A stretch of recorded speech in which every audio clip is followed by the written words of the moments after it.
All right, so picture this. You're walking through a museum. Rows and rows of statues, these stern faces, all powerful figures from the past just staring back at you. Yeah. Roman emperors, everywhere you look. Not just museums, right? Books, movies, even cartoons. Yeah. But I've always wondered why. Why are these figures from like thousands of years ago still so captivating? Right. That's what we're diving into today. I'm excited. The enduring fascination with Roman emperors. You know, you sent me that interview with Mary Beard, Yes. the historian, and she really gets to the heart of this. She's fantastic. She makes a really interesting point. She says that the first 12 Roman emperors, so, from Julius Caesar to Domitian, they're arguably some of the most famous people in Western history before mass media, obviously, aside from, religious figures like Jesus. Wow. Yeah. Okay, now that's a statement. Yeah. But think about it. You see him everywhere, right? Movies, books, I mean, even like memes online. So why? Why do their stories still hold such power for us? What do you think? Well, Beard suggests it's partly because they provide this lens to examine power, tyranny even, but it feels safe because it's so far removed, from our present day lives. Right. So it's like we can analyze and judge their actions without worrying about modern politics and stuff. Totally. Like it's a way to explore these themes of ambition, the corruption, the allure of absolute power, but all in a historical context. Yeah, their stories kind of become a way for us to think about how we relate to power and leadership today. Yeah, exactly. But here's where it gets interesting. This is where I think Beard's expertise really shines through. She challenges the idea that Roman emperors were these all-powerful, untouchable tyrants. She does. She does. The Roman Empire, just think about it, was massive, governing, an empire that stretched across continents with all these different languages and cultures and legal systems. That would require a huge administrative machine. Right. So you're saying that one person, even an emperor, couldn't possibly have micromanaged everything? Exactly. That's Beard's point. She argues that their power might have been more symbolic than absolute. Like a lot of the day-to-day stuff, that probably fell to a vast bureaucracy. Huh. Okay, so that's a totally different perspective. So the emperor was more like the face of the empire, the figurehead, representing this complex system of power. Precisely. She actually uses the term explanatory devices. She's suggesting that the Romans needed the single figure, the emperor, to kind of explain events and justify the actions that were probably taken by a bunch of other people. So it was almost like a way to simplify things for the average Roman citizen, right? Yeah. It's easier to say the emperor did this than to try to explain this giant bureaucracy. Exactly. And that makes the stories about their personalities and the scandals, the excesses, even more fascinating. Because if their power wasn't as absolute as we always imagine, then why are we so drawn to these anecdotes about, their bad behavior? Right there, like Caligula appointing his horse as a senator, or, Nero fiddling while Rome burned. Why are we so into these stories? Well, Beard argues that these stories tap into our fascination with the flaws of powerful people. Right. It reminds us that even the most powerful individuals are still human. They have eccentricities, they're vulnerable and make bad decisions. It's like peeking behind the curtain and realizing the wizard is just some guy pulling levers. It makes them relatable in a weird way. Totally. And then it brings us back to that idea of using Roman emperors as a way to examine our own relationship with power. So it's less about the historical accuracy and more about what the stories reveal about human nature. I think so. I think that's really insightful. She highlights this great example with Domitian. So he's this emperor who supposedly spent hours stabbing flies with a pen. Now, is this a sign of tyrannical cruelty or just a weird personal quirk? I mean, it makes you wonder, right? Were these stories exaggerated or even fabricated to serve somebody's agenda? That's the beauty of history, right? It's full of ambiguity. It invites us to analyze and debate and come to our own conclusions. And I think that's part of why Roman emperors continue to fascinate us. They represent this tension between the power of individuals and these vast systems that shape history. Yeah, and their stories give us a lens to examine those tensions, to see those complexities, and maybe even glean some insights into how power works today. Right. Yeah. Yeah, absolutely. And it's interesting, right? Our fascination with Roman emperors, it often focuses on these big, grand narratives, the power, the conquest, the excess. But Beard, She wants us to dig a little deeper, to look beyond just the emperors themselves and consider this whole network of people who kept that machinery of the Roman Empire running. So not just the emperors, but like the people behind the scenes, the Yeah. ones who actually made the empire function. Exactly. Yeah. Like the cooks and the cleaners, the scribes, the soldiers, the merchants, the farmers, all of these people, right? Whose lives and labor all contributed to the empire's success. It's like that saying, it takes a village, right? Yep. Even for an empire. Exactly. And Beard argues that we can find evidence of these individuals in the historical record. I mean, archaeologists have even unearthed the handbag of Empress Livia. Wow. Yeah. Think about the stories that handbag could tell. That's amazing. I mean, it's those little details that really bring history to life. They do, and they remind us that even the most powerful people were reliant on this vast network of individuals to maintain their power and to manage the empire. Which brings us back to that question of how much power emperors actually held. If they were so dependent on others, were they really these all-powerful figures, that we often see in history books? It's a fascinating paradox, isn't it? We have these vivid accounts of their excesses and their cruelties, but we also see evidence of this highly functional, complex society.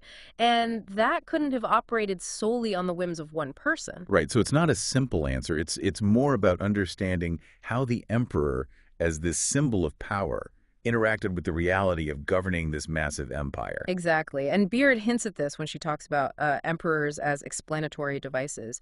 She's arguing that the Romans needed this figurehead, this single point of focus, to make sense of the vastness, the complexity of their world. So it was almost like a way to simplify things, right, for the average Roman citizen. Like, it's easier to grasp the emperor did this than to understand a giant bureaucracy. Exactly. And I think that ties into a larger point that Beard makes about how we study history.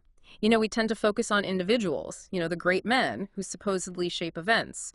But that approach, it can sometimes obscure the bigger forces at play, right? The social, economic, and political currents that shape history. Right. So while emperors might have been powerful figures, they were also products of their time, shaped by the forces and the circumstances of the Roman world. Exactly. And that's why it's so important to consider those broader contexts, to understand those structures, the social structures, the economic systems, the cultural beliefs, all those things that influence the actions of emperors and shape the course of Roman history. Yeah, it's a good reminder that history isn't just about memorizing names and dates. It's about understanding this complex interplay of forces and individuals and ideas. And speaking of ideas, Beard makes a really interesting point about the literature of the Roman Empire. We often think of the Romans as these gung-ho imperialists, but she points out that a lot of their surviving literature, it's actually quite critical of the empire and its excesses. So there were dissenting voices even back then, people questioning, the morality of conquest and expansion. Absolutely. She mentions Tacitus, the Roman historian. He famously wrote, "They make a desert and call it peace." And that was in reference to the brutal consequences of Roman expansion. Wow.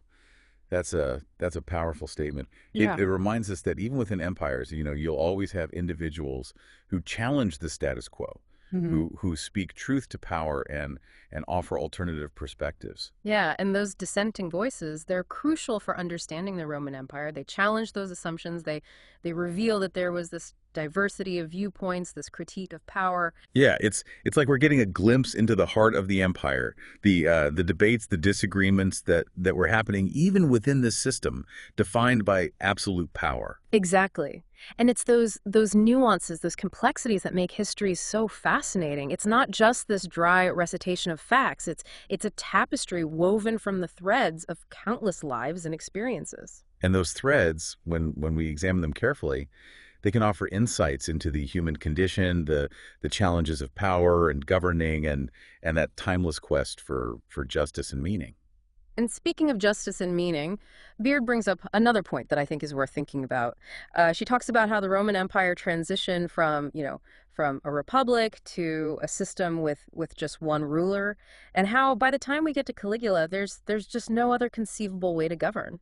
It's really remarkable how a society's entire perception of power can change like that. Yeah, it is. And it makes you wonder, how much are our own perceptions of power shaped by the systems that we live in, by the narratives we're told? It's a little unsettling, isn't it, to think that what seems so natural, so inevitable to us, might just be the result of, historical processes that happened long ago. Exactly. And Beard, she highlights a really telling moment in the interview. She talks about the assassination of Caligula and that brief moment, that brief window of opportunity where the Roman Senate could have, maybe restored the Republic. Oh, that's right. I remember reading about that. It was this moment of chaos, uncertainty. It was like this brief flicker of possibility, right? Yeah. For a different future. But as she points out, it was really fleeting. Right. A new emperor was quickly put in place. The system of one-man rule that came right back, and the Republic kind of faded into the background. It's like a historical what if, right? What if the Senate had seized that opportunity, would things have been different? It's tempting to speculate, isn't it? But maybe, as Beard suggests, by that point the Republic had become so distant, so inconceivable that it was just no longer an option. The Romans had become accustomed to having an emperor, and the whole structure of power had shifted to accommodate that. It makes you wonder about our own society, right? Right. Are there ways of thinking, are there systems that we've just dismissed as impossible because they don't fit into our current understanding?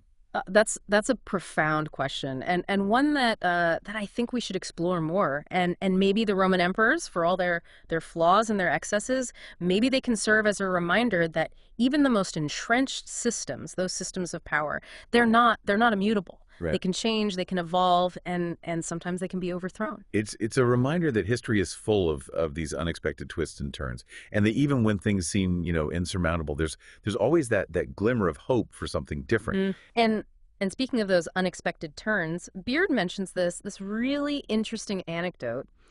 She talks about this senator who stood up right after Caligula was assassinated, and he called for a return to the Republic. It sounds noble, right? Mm-hmm. But then she reveals this fascinating detail. The senator, he was wearing a signet ring with Caligula's image on it. Wait, really? That's incredible. It's like he's advocating for one system, but he's still carrying this symbol of the very system that he wants to get rid of. Exactly. And it says a lot about how power can kind of work its way into our minds, into our habits. We might say we believe one thing, but our actions, even the symbols that we carry, they can reveal deeper loyalties. Right. It's a reminder that even when we think we're breaking free, from the old ways of doing things, we can still be carrying traces of them with us. That's why critical thinking is so important, especially when we're trying to understand history. Yeah. It's about questioning those assumptions, looking beyond the surface.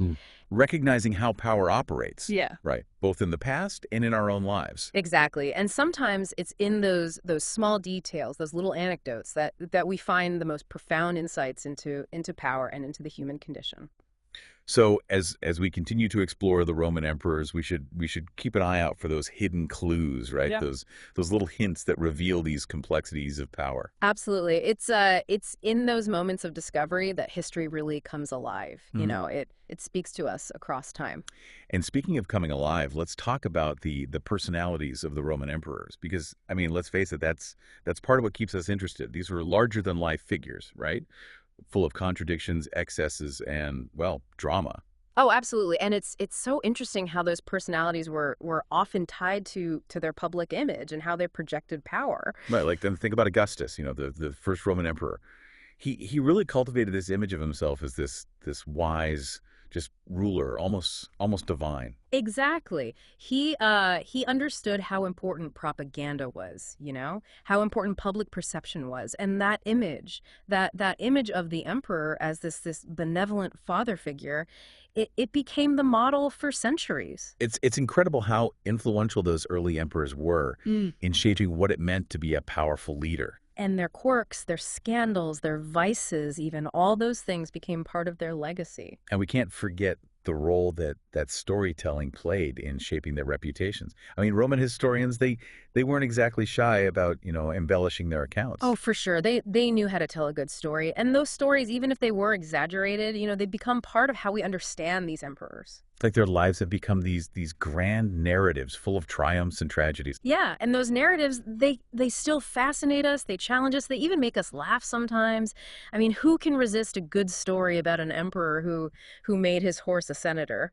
Okay, you got to give Caligula points for creativity. Yeah. But on a more serious note, I think it's important to remember that these emperors weren't just, characters in a story. They were real people with families and ambitions and fears. Absolutely. And I think that's something that Beard really emphasizes in her work. She wants to humanize these figures, to see them as more than just stereotypes. Right. That's what makes history so compelling. It's not just about memorizing facts, it's about connecting with the human stories. And that's especially important when we're talking about, these larger than life figures like the Roman emperors. They're products of their time, but they also left this mark on history that still resonates today. It's a reminder that history isn't just, this linear progression of events, but this complex web of interconnected stories. And as we delve deeper into those stories, we discover that the past isn't just some collection of dusty artifacts. It's this vibrant tapestry of human experience. It's like holding up a mirror to humanity, right? Seeing the best and the worst of ourselves reflected back. And maybe in that reflection, we can find some guidance, some inspiration. I love that. So as we continue, through the Roman Empire, let's keep in mind those dissenting voices, those critiques of power that remind us that history is never simple. It's those nuances, those complexities that make the past so fascinating, so relevant. And speaking of enduring power, let's talk about the legacy of the Roman Empire. Mm. It wasn't just about emperors and conquests, right? It was this complex civilization that left a lasting mark on Western culture. The law, language, architecture. You're absolutely right. And I think we have to acknowledge both the positive and the negative aspects of that legacy. Right. We've inherited a lot of great things from the Romans, but we also have to grapple with the darker side of their history. It's a reminder that history is never black and white. But by studying those complexities, we can gain a better understanding of the forces that have shaped our world. I couldn't agree more. And Beard makes a really important point about remembering that darker side of the Roman Empire. It's not about glorifying the past. It's about confronting those uncomfortable truths and learning from them. It's about recognizing the humanity of all people and understanding that even the most powerful empires are built on the backs of individuals. And those individuals deserve to be remembered just as much as the emperors. It's about understanding the connections between the past and the present and maybe finding inspiration to build a future that honors the best of the past while learning from its mistakes.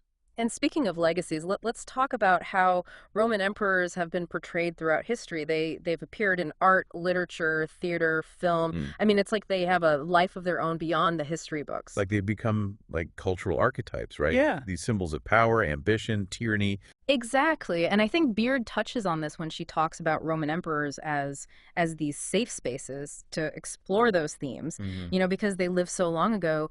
We can analyze them without feeling like we're critiquing, our own leaders. It's like we have this historical sandbox, Yeah. where we can play with these big ideas without it feeling too real. Exactly. And their stories, they offer so many narratives and characters and symbols that artists and writers have used for centuries. Think about all the different ways that Nero's been portrayed, for example. Right.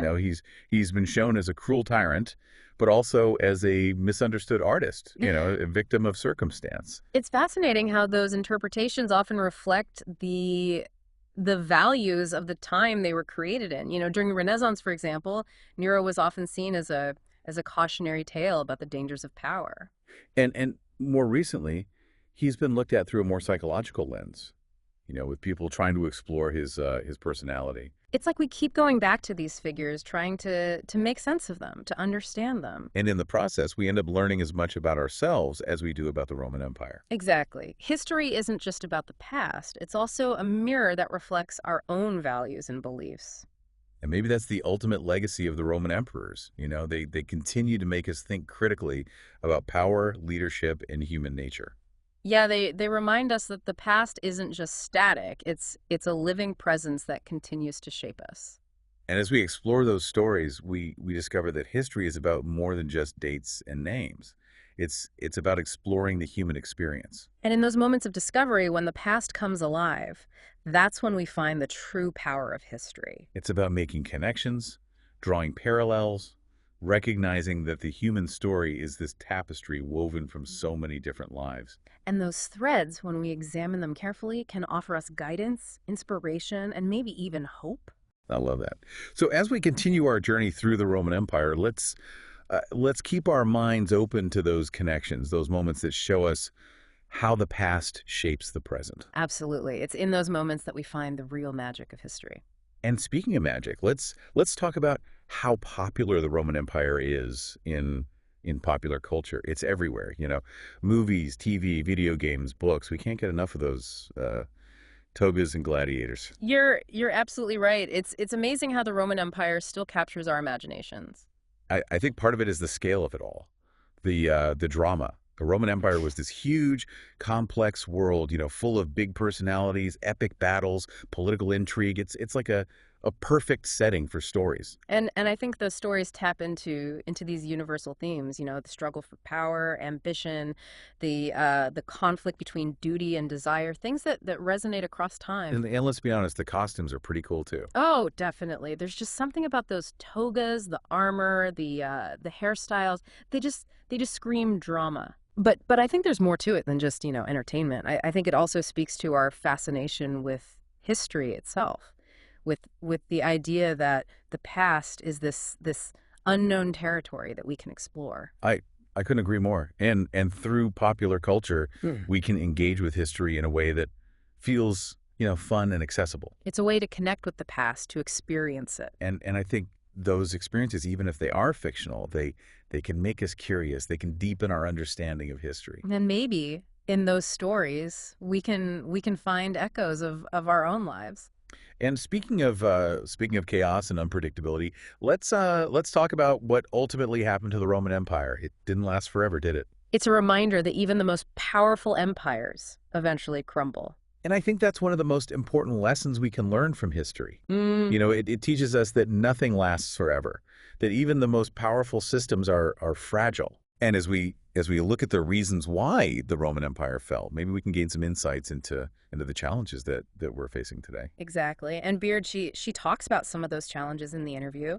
She highlights the dangers of unchecked power, corruption, inequality, things that have been problems throughout history. Right. It's a reminder that we need to be vigilant, to hold our leaders accountable, Mm. to work towards a better world. Absolutely. And that's why I think studying history is so crucial. It gives us this roadmap to understanding human societies. It's about learning from the past, from both the triumphs and the failures. And recognizing that the human story is made up of so many different lives and experiences. And those threads, when we look at them carefully, they can give us guidance, inspiration, even hope. And speaking of hope for the future, let's talk about how the Roman Empire still inspires us today. It's not just about the past, is it? Yeah, there are lessons we can learn that we can apply to our own lives, Yeah. our own societies and how we find meaning in this complex world. Absolutely. And I think Beard hints at this when she talks about how obsessed the Roman emperors were with their image, with creating this image of power. It makes you think about how much of that is still relevant today, Yeah. especially with social media and how we present ourselves online. Yeah, it's a really interesting parallel, isn't it? The Roman emperors, they understood how important it was to shape their public image, to create this narrative that would support their power. And in a way, we're all doing that now too. It's like the Roman Empire meets Instagram. Exactly. And I think there are things we can learn from the Roman emperors about storytelling, about how we present ourselves and how we can use those things to shape our own narratives. It's about understanding that we all have a story to tell. And that our voices, when we use them together, can be powerful. They can create change. I love that.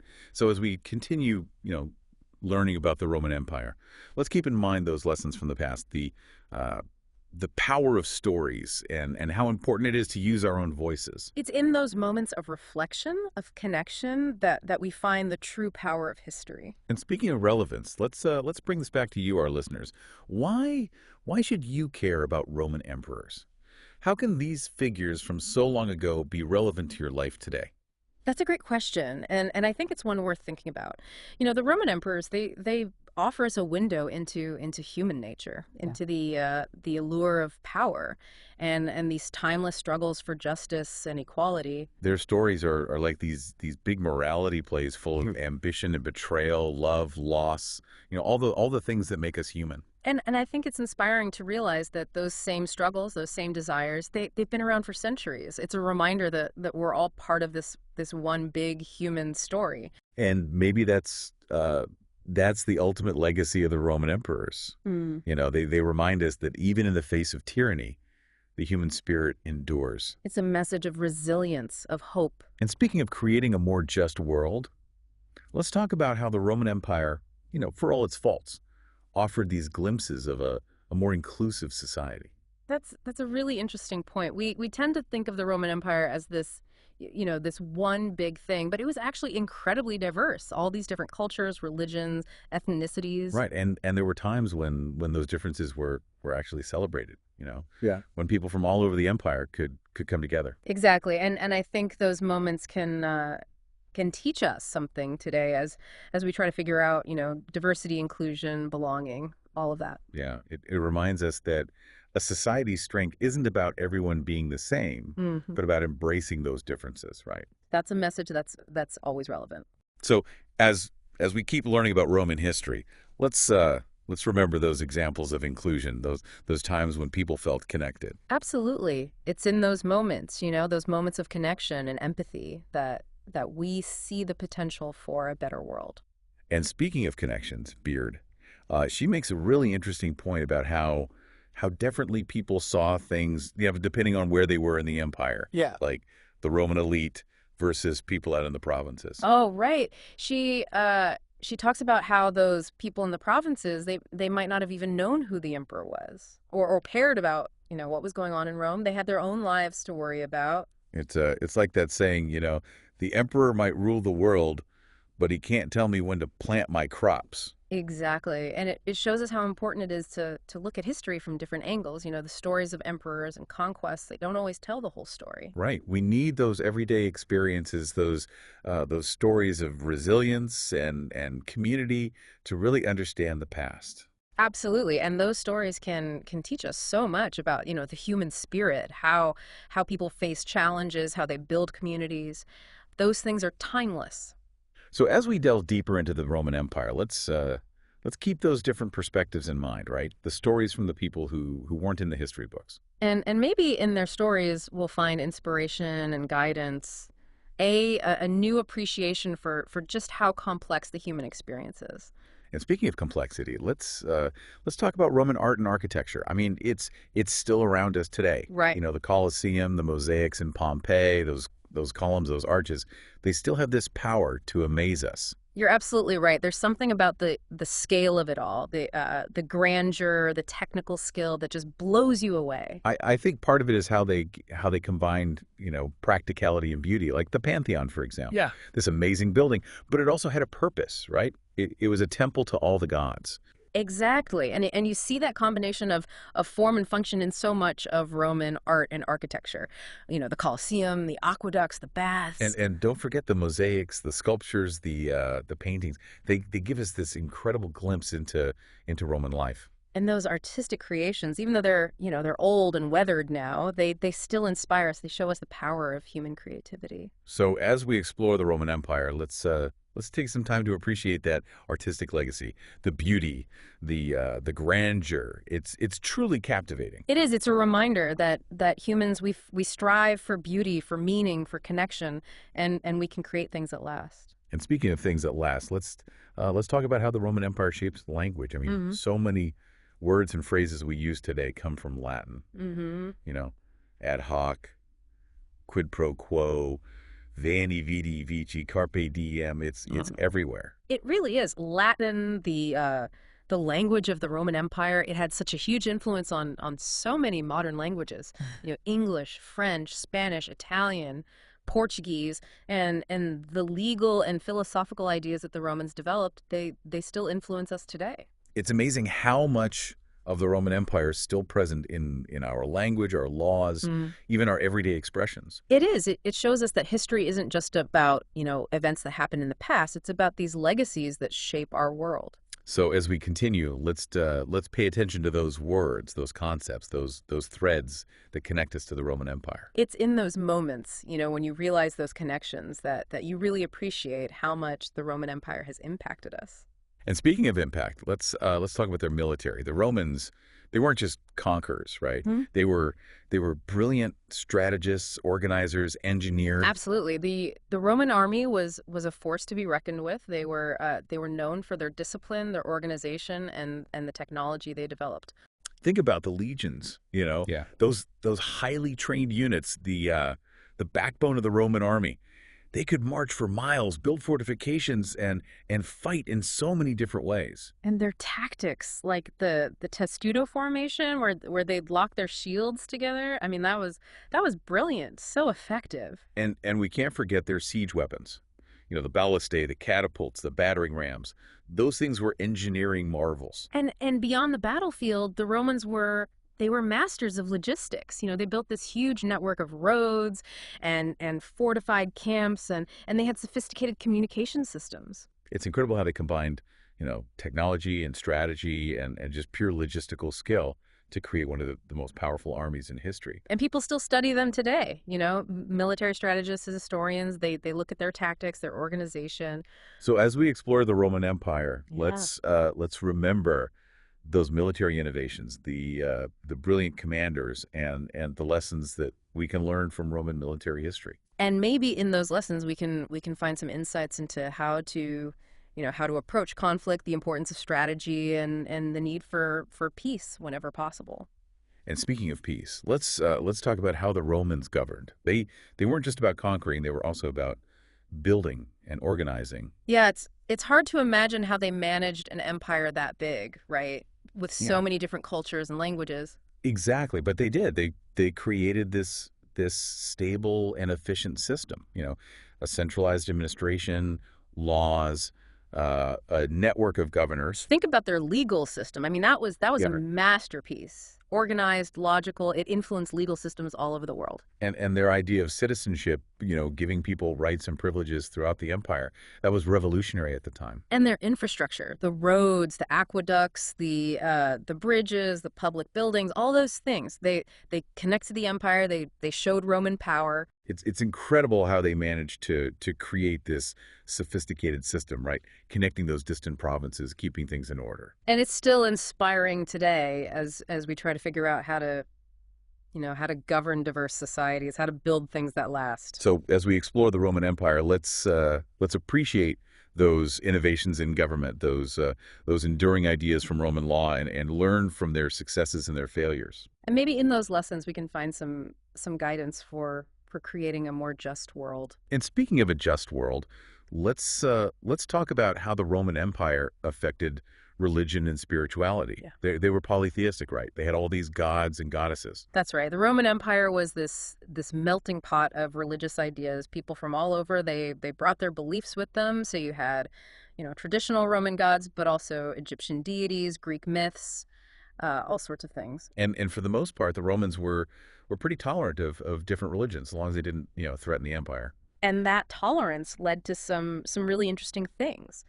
Different religious traditions interacting, influencing each other. And of course, we can't talk about Roman religion without talking about Christianity. It started as this small persecuted group, but eventually it became the dominant religion. Yeah, that story of Christianity in the Roman Empire, it's fascinating, full of, twists and turns. It's incredible how this small group, they spread their message, and eventually they changed Roman society. Hmm. And that legacy continues to shape us today. Our beliefs, our values, our traditions. So as we explore the Roman Empire, let's look at that religious history, the different beliefs and the impact of both traditional Roman religion and Christianity. It's been amazing exploring the world of Roman emperors with you, and honestly, I feel like we've just scratched the surface. There's always more to learn, right? That's what's so great about history. Absolutely. And we have that interview with Mary Beard that you shared. Everyone should listen to it. It's such a great resource. She's brilliant. She has such a deep understanding of these figures and how they shaped history. So to our listeners, if you're intrigued, be sure to check out Mary Beard's work and don't forget to subscribe to the deep dive for more explorations of history. And until next time, keep exploring, keep asking questions.